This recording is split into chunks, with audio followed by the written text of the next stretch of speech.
Thank you very much. I was worried that y'all might forget to do that after the break because people were off talking and forgetting things. So in 2002, I was fired as the CEO of my own company. In June of this year, just a few months ago, as the CEO of that same company, I was able to celebrate as we were named as one of Inc. magazine's top 50 small company workplaces in America. Thank you.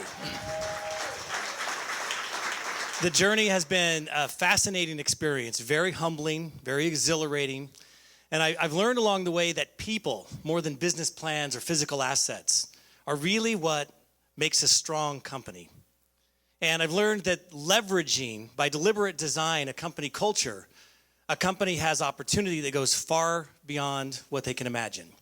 But let me go back to the beginning of this story. In the mid-1990s, many of you may remember this, Al Gore had invented this thing called the internet. Remember that?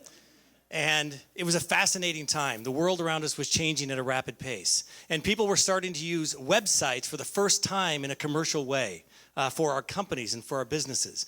And we were really excited about this. We were able to create an opportunity to launch a company that developed websites. And we were one of the first in the United States that was doing this in a commercial level. We called it Level 100 Communications. And when we started, we spun off of a printing company that I had owned at the time, and about 4 or 5 of us literally operated in the basement of this printing company. There was no air conditioning, no heat, nails were sticking out of the ceiling. We basically took a concrete mess and cleaned it up, and we called it home. And our biggest fear at the time was if one of our customers might want to come and visit us, because we were terrified at the thought of them figuring out where it was that we lived. So we developed quickly some really fantastic tools and opportunity. We were able to build technology that made it possible for people to modify and update their websites with a click of a button and just drop and drag simple. And at that point in time, no one else anywhere in the country was doing something like that. And we were very excited about all the things that we had in front of us. In fact, we were so excited that we decided we wanted to leverage and ramp things up. Back in these days, if you recall, it was before the bubble burst, and companies like ours were getting really high, ridiculous valuations, and we decided we want to take advantage of this, and we're going to leverage and grow quickly. I'm going to go court some venture capitalists. So I spent many, many late nights until 3, 4 in the morning with kind of an unhealthy dalliance with Microsoft Excel, building spreadsheets and forecasts and models, and did lots and lots of business pitches, and we finally found someone who would give us the money. And it was one of the most surreal experiences I've had in my life to date when I remember logging into my bank account the day after we closed that. And I looked and I saw that we had more than $1 million in cash sitting in our bank account waiting to be spent. So I spent it. We added technology. We added lots of people in our company. Perhaps the biggest thing we did is we expanded quickly into 10 cities all around the United States by adding people and offices everywhere we could reach. And we started to really think this is where our growth is going to be. This is where it's at. And we started to really quickly learn the difference between our vision of growth and what the money guys that had come in thought we should be doing. One of the first things you learn when you have other people's money and you're running your business using other people's money is that you don't always agree on how you're spending it. The thing is, when I look back all these years later, I know that they were right to a large degree. And we started this infighting and jousting back and forth over what we should be doing and what we should be doing. And in the middle of all this, 9/11 happened. The economy completely tanked. And one by one, like dominoes falling, the offices that we'd opened up all across the United States started to fail and close down. And the infighting with my investors and board continued and got worse and worse until the guy from the money shop we were working with called a meeting with our board of directors. There were 7 members of our board, and there was a 4-3 vote. And they voted to remove me as CEO of the company because I wasn't managing it properly and replace me with a management committee. You can't even imagine how it felt to walk out of the office that afternoon, which I did with a couple of coworkers that I was really close to, and went over to a local pub. And I sat down and I told them, look, I've been fired. I'm not the CEO anymore. What are we going to do? Over the course of the next several months, I leaned very, very heavy on the people in our company. the people that I had learned to grow and trust, the people that were there with me in the beginning. And we started to slowly figure out how to get control of this. And over time, we were able to put a plan together.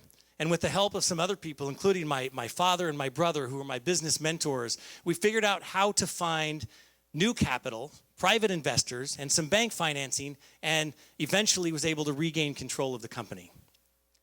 So all of this time went by. Now, fast forward 7 years. Firespring today is a thriving and profitable company. We have more than 75 employees, 3,000 customers around the world in 12 countries, and we're just now preparing to begin the build-out of our new corporate headquarters at 1201 Infinity Court here in Lincoln, and we're very excited about that. It's been a long journey.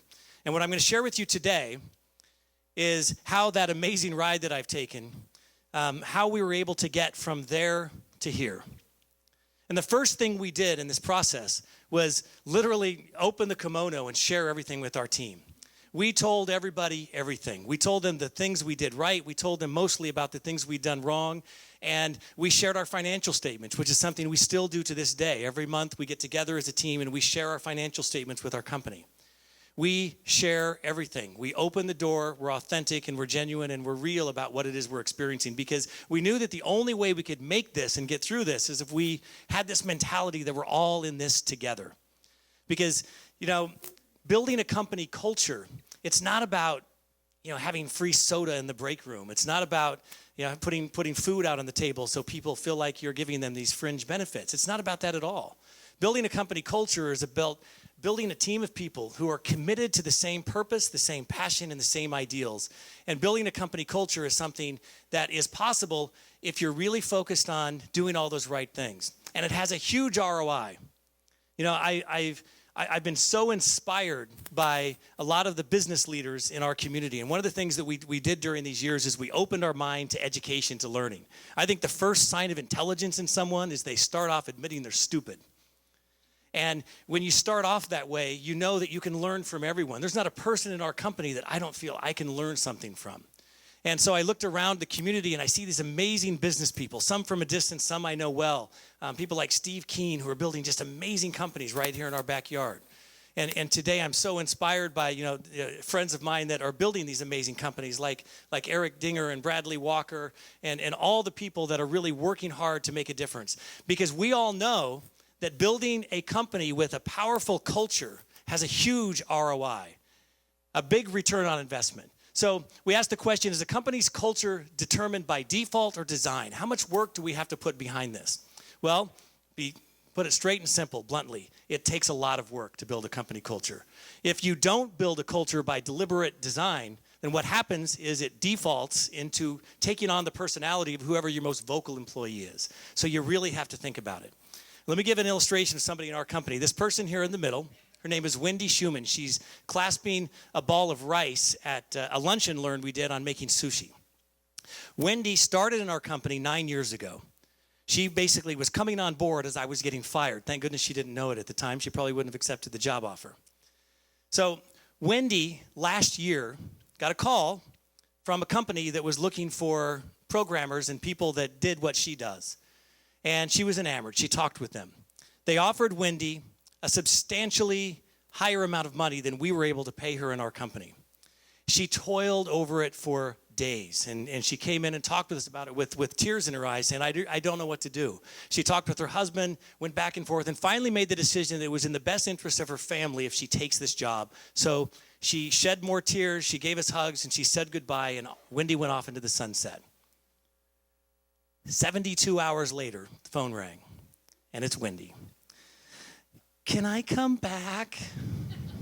She was whispering from the desk of her new job.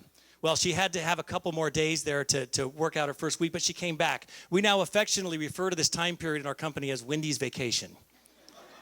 And here's the interesting thing. In our company today, 10% of our entire workforce are people that have worked for us in the past, gone on in their careers to do other things, and then come back home.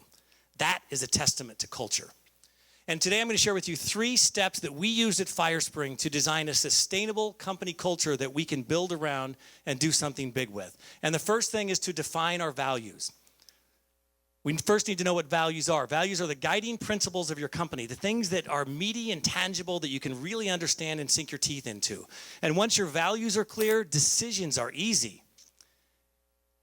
There are typical core values that most companies tend to subscribe to, and I'm showing a list of them here. Innovative, team players, excellence, integrity, passion. I bet that your company probably has at least one of these in their list of values. What's the most common thing, or what's the most important thing to know about this list of values?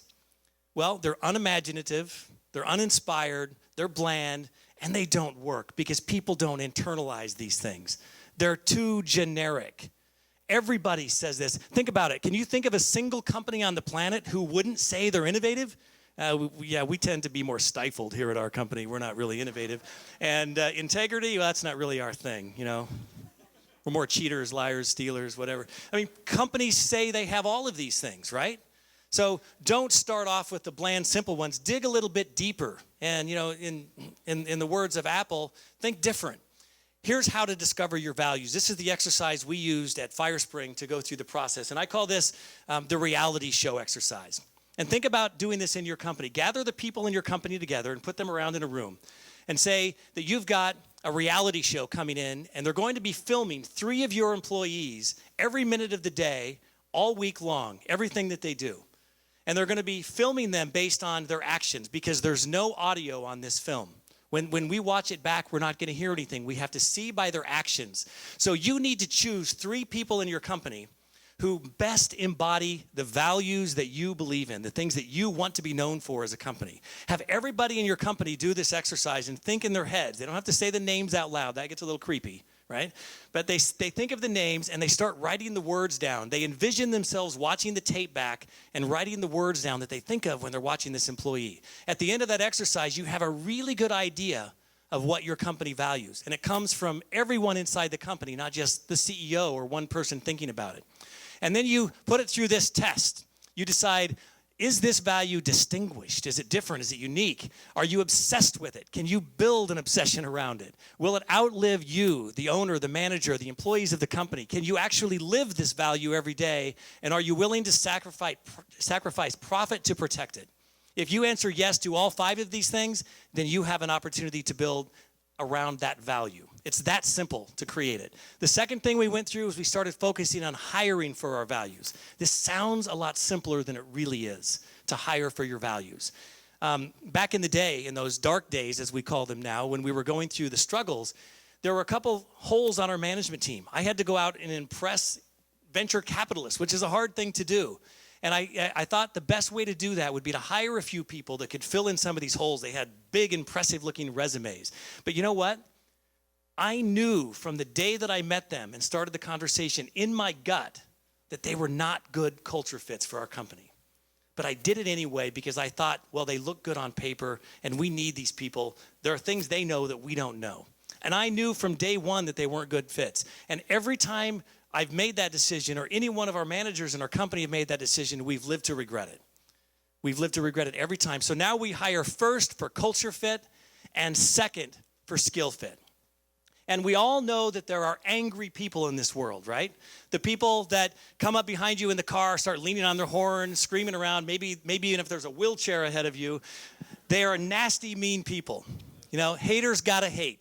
They're everywhere. They're crawling around in the subculture of the internet, creating havoc, and they're all over the place. Well, I have 2 ways to deal with haters, and it's a silver bullet. You might want to write this down because it's really a great way to deal with these people. Number 1, don't hire them. And I know that sounds really simple, but you can get a really good sense of who complains all the time in an interview just by asking the right questions. Number 2, if it's too late, fire them immediately. These are the people in your company that become cancers that make it impossible for you to build a culture around. And the third thing that we did is we began to live our values every day. At Firespring, we have a daily meeting. It's called the Fire Starter. And it's at 11:11 every day, and it lasts for 11 minutes. So tomorrow's going to be a cool day on 11:11:11 at 11:11, right? So we have this meeting every day, and everyone in the company, one person from every department will report on the different things that they're working on as a company to make sure that we're staying on track. So we all know what everyone else is working on all the time. And then we recognize each other. We call each other out in public on this person did a great job. They're really caring. This person's accountable. We actually share how we're interacting with people in the office every day. And then on an ongoing basis, we have this grid, and I love this grid. It's one of the most important discoveries that we've made as a way to really understand and assess how we're doing as a culture. So at the top of this grid, you see your high-level performers. At the bottom, you see your low-level performers. That's pretty simple, right? You're going to put everybody in one column or the other. And then from right to left, we have people who live our values to people who don't live our values. If you do the exercise, even if you're an employee at your company and you're not the boss, put everybody in your department and your team in one of these boxes and see where they fall. And then it's easy to evaluate from there. Well, these are your high-level performers and live your values. These are your superstars. You want to build your company around them. These people down here that are low-level performers but have great value, let's coach them and teach them how to do their job. The people down here in the corner, why are they in your company? They should not be there. Move on, move past them. It's this upper box, the one that causes 95% of all the problems in every company, every one of the companies that we work for. These people that are high-level performers, but they don't live the values of our company. They're like a cancer eating away at the culture of our business. And that's what we need to focus on and get rid of those people. So a few things on Firespring in action here. This is just some pictures of around our office. When somebody comes to our office, they see that we are a fun culture. We like to have a good time. We like to poke fun at ourselves. And we really value learning as well. But we also do very serious things. We have a theme every quarter that makes it possible for us to rally the entire company around a common goal. And last quarter, it was about 300 wows. We wanted to get our customers to say wow or amazing or you guys are great or something. We had some approved phrases. And every time they did, we'd write it down on the piece of paper and add it to the wall of wow. We had over 500 by the end of the quarter. It was an awesome promotion. And we have a group in our company that is the arbiters of culture. We call them the Culture Club. And our Culture Club is not led by Boy George. It's led by my boy Randy here. And Randy and I have worked together for nearly 20 years, and we can nearly finish each other's sentences. So I trust him implicitly with being the steward of our company culture. And together as a team, the culture team makes decisions about things that go beyond planning the company party. When we have to make a decision on updating or renewing our insurance policy, these people sit down and they help us make the decision of what insurance carrier we're going to use. And then we have things like Cinco de Mayo. Well, this year we changed it up to Cinco de Mustache, and we gave an award to the person that grew the best mustache. Congratulations, Brian. That was pretty awesome. And we have the Firespring Putt-Putt Classic, where the whole team gets together and they build out holes, and people come around in groups of 4 and they golf. And we give awards for the most creative and most inspiring and most challenging holes. Last year, the group that won the most creative was a group that themed their department around a fraternity party. And they all had matching shirts and paddles. And, of course, they had a composite with their house mother Oprah on it as well. And the winner of the green jacket, is somebody that's revered throughout the year because it's a coveted award. We paid $1.50 for it at a thrift store somewhere. And this is one of the most coveted awards we have every year. And yes, we have a holiday party, but the thing that's most important to us is the one that we created back in the days when we had no money, we had no ability to do anything, and the employees created their own party on their own money. They brought potato chips and beverages and did their own thing. My favorite tradition of all time, though, is our Thanksgiving event. We get the entire company around one table. The company provides the turkey, and the staff all brings the sides and the desserts. And it's really an opportunity to create fellowship among our staff. So to us, like life, culture is a journey. It's not a destination. It's about all the little things you do in life. And I'm very inspired by Steve Jobs, and in his commencement address in 2005 at Stanford. Many of you, I'm sure, have watched that. He said, your work is going to fill a large part of your life. And the only way to be truly satisfied is to do what you believe is great work. And the only way to do great work is to love what you do. If you haven't found it yet, keep looking. Don't settle. As with all matters of the heart, you'll know when you find it. And like any great relationship, it just gets better and better as the years roll on. So keep looking until you find it. Don't settle. The fascinating thing to me is that, we know that the things we really need to be passionate about are friends and family and faith, the things that are core to our being. But the average person spends more waking hours at work than they do anywhere else. Why wouldn't you want to live in a place that feeds you rather than depletes you of energy? And so I'd like to finish with just this email that a coworker shared with me. This came to me last August, just out of the blue. And it says, Jay, I was getting ready for work this morning, excited for the waffle breakfast, and it occurred to me that I look forward to quite a few things that are related to my job. I have a tendency to gush about Firespring. I rave about the company, the work, the people, our clients, the fun things we do. Sometimes I get so enthusiastic, I feel like a cheerleader on speed. I'm so eager to express my happiness and contentment to family, friends, and neighbors, but I realize that I've never actually told you, the person who made it all possible. This is my thank you. I am overwhelmed with gratitude for the opportunities to work at such an extraordinary company. My cup runneth over. So how would you, thank you.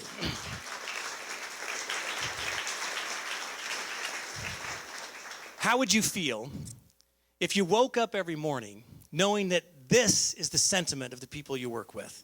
These are the values that you live every day. And this is an average common day. This is what happens when you don't leave culture to chance. This is what happens when you don't settle. This is culture by design, and any one of us can be the architect. Thank you.